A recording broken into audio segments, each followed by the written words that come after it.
पाकिस्तान में डाल दिया। हमारे मुसलमान भाइयों ने, हमारे इस मुल्क के जो अकलियत के लोग हैं, मुस्लिम लोग हैं, उन्होंने बाबा साहब को पार्लियामेंट में भेजने का काम किया बंगाल से, और तब जाकर के बाबा साहब कानून मंत्री बने, तब जाकर हमें कुछ मूलभूत अधिकार मिला। इसलिए जमाना कर न सका उनका अंदाजा, उनके कद का अंदाजा, वो आसमान थे मगर सर झुकाकर चलते थे। जमाना आज आप देख सकते हैं कि समाज में कैसी विडंबना विसंगतियां आ गई है। मैं ज्यादा बोलना नहीं चाहता और मैं ये कहना चाहता हूं कि जो हम लोगों में आपसी बहुजनों अकलियत की जो एकता है, जो इस मुल्क में गंगा जमुना की जो तहजीब है, जो ताना बाना है, इसको हिंदू मुसलमान के नाम पे मत तोड़िए।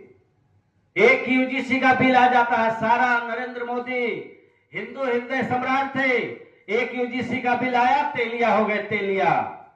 इनको लोगों ने तेलिया कहने लगा, स्वर्णों ने कि तेलिया ऐसा बिल लाया है, तेलिया बिल लाया है। इसलिए ज्यादा हम लोग बहुजन लोग एक होइए। और मैं कहना चाहता हूं कि इस मुल्क की सबसे खराब बात है, जो मन से मैं कहना चाहता हूं, अगर किसी को दुख हो, तकलीफ हो, तो उससे मैं विनम्रता के साथ क्षमा भी चाहता हूं। इस मुल्क को बदनाम और बर्बाद बहुजन के आंदोलन को बदनाम स्वर्णों ने नहीं किया, बहुजनों ने किया। क्या आज इस मुल्क में कोई मुलायम सिंह पैदा हो सकता है? क्या कोई कर्पूरी बन सकता है? क्या कोई मान्यवर काशीराम आ सकते हैं? क्या कोई लालू यादव पैदा हो सकता है? नहीं हो सकता। क्यों? जिन लोगों ने लालू को लालू बनाया, लालू जी ने क्या किया? कर्पूरी जी ने अपने जीते जी अपने बेटे का नाम फाड़कर फेंक दिया था। यहां बुजुर्ग लोग बैठे हैं। लालू का अंबेडकर का बेटा जब अंबेडकर नहीं हो सकते, गांधी का बेटा जब गांधी नहीं हो सकते, तो निराला का बेटा भी निराला नहीं हो सकता। क्रांति से आते हैं, संघर्ष के रास्ते से आते हैं लोग। आपने क्या किया? सेकेंड पीढ़ी को पूरा नष्ट कर दिया, उनको मौका नहीं दे रहे। जो लोग पार्लियामेंट में गरजते, डिबेट करते, उनको आप रोक दे रहे हैं। जाति के नाम पर, धर्म के नाम पर, पैसा के नाम पर, मसल पावर, मनी पावर के नाम पे आप रोक रहे हैं। हमारे बहुत विद्वान अब्राहम लिंकन ने कहा कि जिस मुल्क में अनुकंपा आधारित राजनीति होगी, उस मुल्क का राजनीति, उस वर्ग की राजनीति चौपट होगी। हमें कोई हक नहीं है ब्राह्मणों को गाली देने का, स्वर्णों को गाली देने का कोई हक नहीं है, क्योंकि हम जीवन में जब से होश संभाले हैं 18 साल से, हमने कभी स्वर्णों को वोट नहीं दिया, हमने कभी स्वर्णों को वोट नहीं दिया, हमने भाजपा को वोट नहीं दिया, हमने सामाजिक न्याय के लोगों को वोट दिया। सामाजिक न्याय के लोग क्या कर रहे हैं? आप नरेंद्र मोदी को गाली दे सकते हैं, लेकिन जो नरेंद्र मोदी जिस वर्ग का प्रतिनिधित्व कर रहा है, आप सोच नहीं सकते साहब। वो bunch of thought, Veer Savarkar और गोवलकर की बात, श्यामा प्रसाद मुखर्जी की बात, बलराज मढ़ोक और तमाम दीनदयाल उपाध्याय के कामों पे चल रहा है। क्या हमारे पार्टी के लोग, हमारे लोग लोहिया, कर्पूरी, जयप्रकाश के सिद्धांतों पे चल रहे? मान्यवर काशीराम के सिद्धांतों पे चल रहे? ज्योतिबा फुले के नाम पे चल रहे? क्या नहीं चल रहे?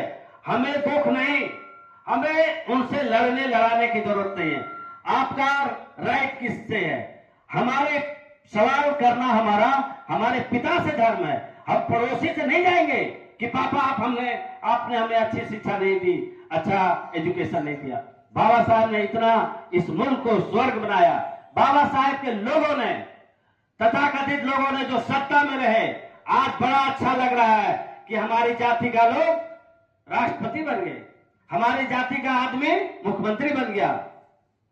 ये लोग उस तरह की मानसिकता के लोग हैं कि उन्हें ये चिंता हो रही है कि हम माथे में कौन सा कंपनी का शैंपू लगाएं। यहां बीजेपी गर्दन गायब कर देगी। शैंपू कहां की बात कर रहे हैं? गर्दन गायब कर रही है। जो लोग 10वीं पास नहीं कर सकते, जो लोग इंटर पास नहीं कर सकते, उसको लेटरल एंट्री के नाम पे, लेटरल एंट्री के माध्यम से भाजपा वालों ने क्या कर दिया? डायरेक्ट सेक्रेटरी बना दिया, IAS बना दिया। ये नीतीश बाबू और लालू जी को किसने रोका है? आप भी 100 SDM बना दीजिए ना, BPS से लेटरल एंट्री से 100 मुसलमान को बनाइए DSP, बनाइए SDO। किसी ने रोका है क्या? आप हमेशा गलत डायरेक्शन में सवाल करते हैं। क्यों? काशीराम जी का, मान्यवर काशीराम जी का चमचागिरी पढ़िए। लोग यहाँ पढ़ते कम है, बकैती ज्यादा करते हैं। इसलिए मैं पिछले 15 साल से दिल्ली विश्वविद्यालय में प्रोफेसर हूं, पढ़ता हूं, पढ़ाता हूं। हमारे बिहार के बहुत सारे बच्चे, बहुजन बच्चे जाते हैं, उनको कास्ट के नाम पर, उनको सर्टिफिकेट के नाम पर भगा दिया जाता है। वहां एक निराला खड़ा होता है, समाज का बच्चा, उसका हम गारंटर बनते हैं कि नहीं, इसका 20 दिन में आ जाएगा, अंडरटेकिंग दीजिए, अंडरटेकिंग दीजिए, उसको एडमिशन कीजिए। तो हम लोग जो बहुजनवादी हैं, आज इतनी सभा, मैं स्पेशली राजवल्लभ भैया को बहुत धन्यवाद देता हूं, बहुत बहुत धन्यवाद देता हूं कि उन्होंने, मैं उनके लिए कहना चाहता हूं कि अभी न हारो मेरी अच्छी आत्मा, अभी न हारो मेरी अच्छी आत्मा, अभी मैं हूं, तुम हो और मेरी आस्था है, होगी जय, होगी जय। जिस समय बाबा साहब भी आंदोलन कर रहे थे, एक ही आदमी थे, एक आदमी ही। और हमेशा मैं राजवल्लभ भैया कहना चाहता हूं कि अच्छे लोग हमेशा अल्पसंख्यक होते हैं। आपने कभी नहीं सोचा होगा कि 1000 अंबेडकर पैदा हो गया, 1000 डाकू पैदा हो सकते, 1000 विद्वान पैदा नहीं होता। एक ही विद्वान एक समाज में हमें बाबा साहब मिल गए। आज मैं अगर बाबा साहब नहीं होते तो मैं इसी सिरदल्ला में, इसी परनाडावर में भैंस चरा रहा होता, गोबर चुन रहा होता, महुआ चुन रहा होता। बाबा साहब की देन है कि एशिया के टॉप यूनिवर्सिटी जेएनयू में टॉप किया, वहां पढ़ा, और आज एशिया के टॉप यूनिवर्सिटी में पिछले 15 वर्षों से मैं प्रोफेसर हूं। ये बाबा साहब की देन है, किसी की खैरात में नहीं है। और जो कहते हैं हमें नौकरी इन्होंने दे दी, बाबा साहब संविधान नहीं बनाते तो मेरा काम क्या था? दूध पहुंचाना, दूध लाना, गौ सेवा करना। बाबा साहब ने पहली बार वर्ण व्यवस्था को संविधान के माध्यम से चुनौती दिया। मैं हमेशा से सामाजिक न्याय के पक्ष में रहा हूं, चाहे जहां भी हो, यहां नवादा की धरती हो या दिल्ली की धरती, जहां भी हो, मैं हमेशा कोशिश करता हूं कि सामाजिक न्याय की जीत हो, सामाजिक न्याय के लोग आए। क्योंकि अगर बाबा साहब ने 1956 में कहा था, बाबा साहब 1956 में कहा था, वो बोले थे, क्या बोले थे कि बहुत मुश्किल से संघर्ष करके मैं अपने कारवां को यहां तक लाया हूं साथी, और मैं अपने लोगों से उम्मीद करता हूं कि इस कारवां को आगे बढ़ाए। अगर उसको आगे न बढ़ा पाए तो जहां तक मैं लाया हूं वहां तक कम से कम उसको बचा के रखना, उसको बचा कर रखना।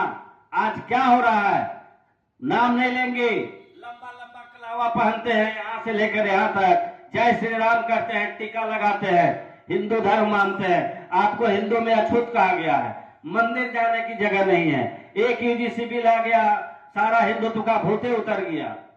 आप जितना देखते हैं, वो चाहे 1 महीना बाबा भोलेनाथ का हो या जय श्री राम का हो, उसमें एक भी स्वर नहीं रहता, एक भी पंडित का औलाद नहीं होता, औलाद मेरा होता है। बैकवर्ड दलित पिछड़े को ज्यादा भूख चढ़ा है हिंदुत्व का, जिनको मंदिर में घुसने नहीं दिया जाता है, जिनको मारा जाता है, उनको जहर खुरानी की तरह दिमाग में भूसा भरा जाता है कि हमारे दुश्मन मुसलमान हैं।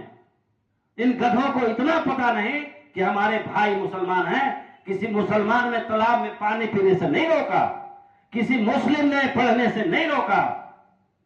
मुस्लिम समाज की देन है कि बाबा साहब बने। इन लोगों को पता नहीं है, बस हिंदू मुसलमान करना है। बोलने का बहुत है साहब, लेकिन यहाँ समय कम है और सब लोगों को जाना भी है। और मैं विशेष तौर पे अपने क्षेत्र के सामाजिक न्याय के नागेंद्र भैया, राजदेव भैया, गौरी चचा का नाम मैं नहीं जान रहा, उसके लिए क्षमा चाहते हैं। लेकिन मैं जब भी सामाजिक न्याय के मंच पे गया, ये 4, 5, 6 चेहरे को मैंने हमेशा सेल्फलेस सर्विस जिसको कहते हैं, निस्वार्थ भाव से सेवा करना, इनका मैंने देखा है। इसलिए मैं इनको तहे दिल से शुक्रिया अदा करता हूं। हम लोग भी चाहते हैं, आज मैं पे बैक टू सोसाइटी, बाबा साहब भीमराव अम्बेडकर हमेशा कहा करते थे कि मैं किसी भी समाज का मूल्यांकन उस समाज की कितनी महिलाएं प्रतिनिधित्व कर रही है, कितनी विकास की है, उससे मैं मापता हूं। हमारे तरफ आप देखिए, पे बैक टू सोसाइटी, आप प्रोफेसर बन गए, तो आपका धर्म है, कर्म है कि आप सोसाइटी को कुछ दीजिए। तो मैं गरीब गुरबा के लिए स्कूल चलाता हूं, जहां की पढ़ लिख सके लोग, सस्ती शिक्षा मिल सके। अगर जेएनयू नहीं होता, सस्ती शिक्षा नहीं होती, तो हमारे जैसा गरीब बालक नहीं पढ़ पाता। तो मैं चाहता हूं कि हमारे जितने न्याय पसंद लोग हैं, जो बाबा साहब को मानते हैं, जो अम्बेडकरवादी है, दुख तब होता है कि जब चुनाव आता है तो हम आपस में बढ़ जाते हैं। ये नहीं होना चाहिए। आप टिकट क्या होता है जी? लोहिया टिकट से चुनाव लड़ते थे, बाबा साहब टिकट से चुनाव लड़ते थे। जहां से गुजरे बाबा साहब कारवा बदल गया। नौकरी छोड़ के मान्यवर काशीराम निकल गए, एक महापुरुष निकल गए। देखिए आज बैकवर्ड दलित का एक ही मात्र पार्टी है जो राष्ट्रीय है, आजकल पता नहीं है कि नहीं है। निकल गए, पार्टी है, ये है, पार्टी वार्टी लिख पर वो चले जिनके चरण दुर्बल बहारे हैं। हमें तो अपनी यात्रा से बने अनिर्मित पंथी प्यारे हैं, अनिर्मित पंथी प्यारे हैं। आप अच्छा आदमी चुनिए।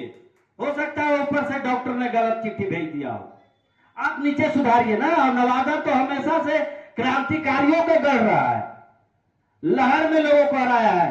और मान्यवर काशीराम कहे थे, जब हम लोग जेएनयू में पढ़ते थे, मिलने जाते थे, तो नवादा तीसरे चौथे नंबर पे था कि नवादा में बहुजन समाज सबसे आगे है और बहुजन समाज यहां से निकल सकता है। नवादा केंद्र में था। हम क्या करते हैं, जाति पाति में बढ़ जाते हैं। आप अच्छे लोगों को भेजिए जो बोल सके। खैर, बाबा साहब के इस साप्ताहिक पुण्यतिथि में मैं सबको धन्यवाद देता हूं और जय भीम, लाल सलाम। और इनको इंशाल्लाह मैं सबको इस्तकबाल करते हुए सबको धन्यवाद। जय भीम, धन्यवाद।